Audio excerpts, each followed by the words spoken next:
samantalahin yung murang produkto. Sa ibang kumpanya, kailangan ka pang i-minds. May alam, no? Iba ang may alam. Lamang ang may alam, kumbaga.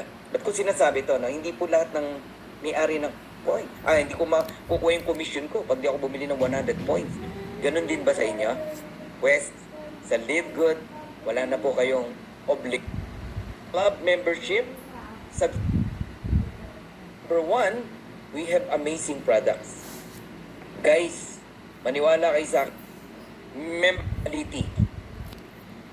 Ganon din ba sa inyo? West, maintenance namin, talagang bumibili ako. Bakit? Hindi ko makukuha yung produkto ko pag di ako bumili ng 100 points. Hindi ko makukuha yung commission ko pag di ako bumili ng 100 points. Ganon din ba sa inyo? West, sa Live Good, wala na po kayong obligation, okay, to buy products. Ayan. And 90 days money back guarantee. So, ano ang pinapakita rito?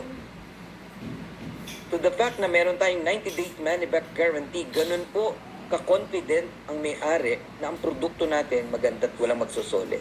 Pero if in case gusto mong ibalik, kahit empty bottle, no question asked, i-refund yung pera mo. Ayos ba yun?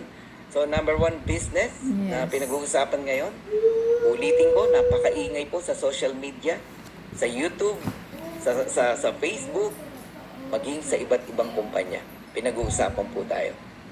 Alright, pakilala ko lang sa inyo na mabilis, no? Ang Live Good po nilaunch noong December 13, 2022 sa Jupiter, Florida, USA.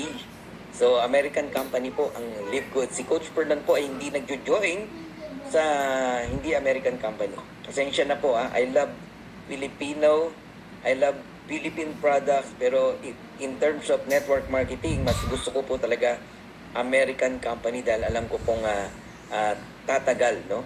Ayan, pang long term. Yung unang-unang kumpanya na sinalihan ko, di ko nababanggitin. Hanggang ngayon, nandiyan pa rin. Bumibili pa nga ako ng products hanggang ngayon Alright. Ayan, pakilala ko lang sa inyo ang ating Live Good team. Of course, true leadership, create true success. Napaka malaking factor po na ang mga may-ari, no, o ang team ng isang kumpanya, yung nag-handle po may alam, no? Iba ang may alam, lamang ang may alam, kumbaga.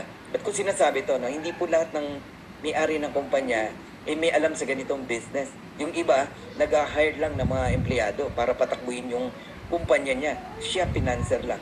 Okay, hindi ako nagbabanggit ng name, ha? But you know, Ben Glinsky, he is a networker. Okay, alam niya ang puso ng mga networker na kagaya po natin. Pero, owner din siya ng napakarami na pong MLM company na hinawakan ng kanyang mga kamay. Kaya alam niya yung